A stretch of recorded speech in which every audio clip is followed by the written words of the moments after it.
Welcome to Julia's Broderie. Today I'm going to show you how to do satin stitch. It's a very pretty stitch. It feels like you're painting with thread. So what I've done to start, and this you'll want to do for almost any satin stitch that you do, is outline the design first. I've outlined this using a split stitch. So I'll just put the last stitch in now. So now that it's outlined, you can start your satin stitch.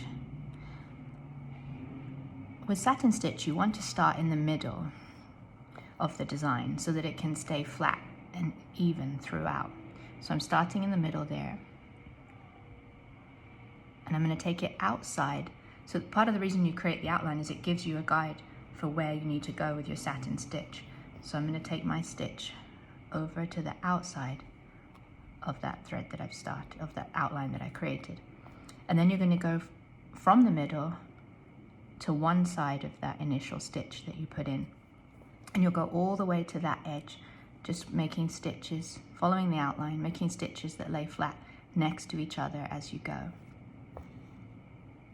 And then once you've reached the edge, you'll go back to the middle and do your stitches the other side of the middle one that you did first.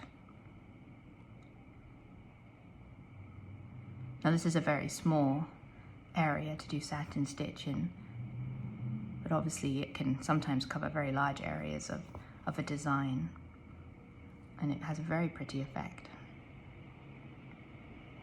Just make sure that you keep them nice and close together, and don't pull too tight or you'll make them bunch up. Just make sure that it's laying flat.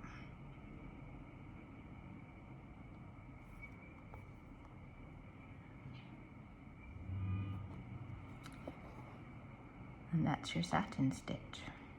If you feel like at the end that you've missed one, or that the rows aren't close enough together, you can go back and just add in another row.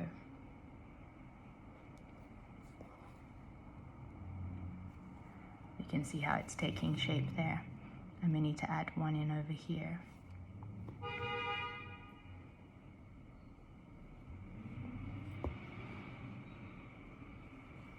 And that's your satin stitch.